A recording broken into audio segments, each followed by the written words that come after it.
Passé, présent, futur. Numéro 1. Le verbe se conjugue.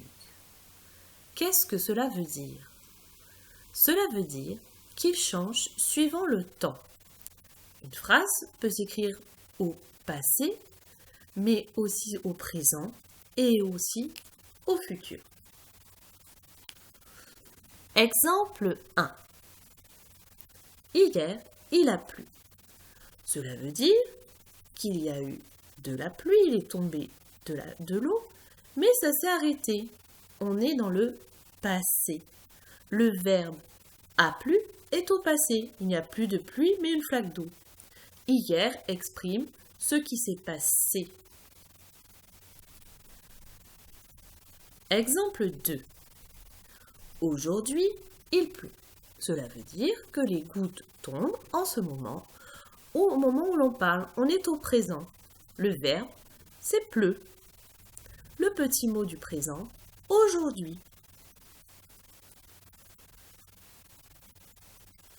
Exemple 3. Demain, il pleuvra. Cela veut dire qu'il y a des nuages, mais que la pluie ne tombe pas encore. Le verbe, c'est pleuvra. C'est une action du futur, ce qui va se passer demain dans le futur,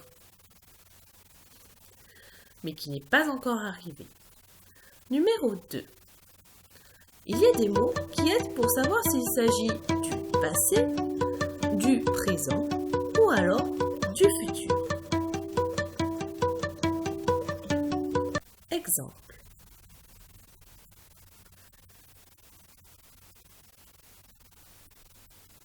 La ligne du temps.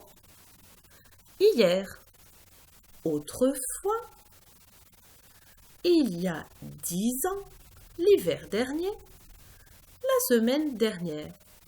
Avant-hier. Ce sont des mots qui expriment le passé, ce qui s'est déjà produit. Aujourd'hui.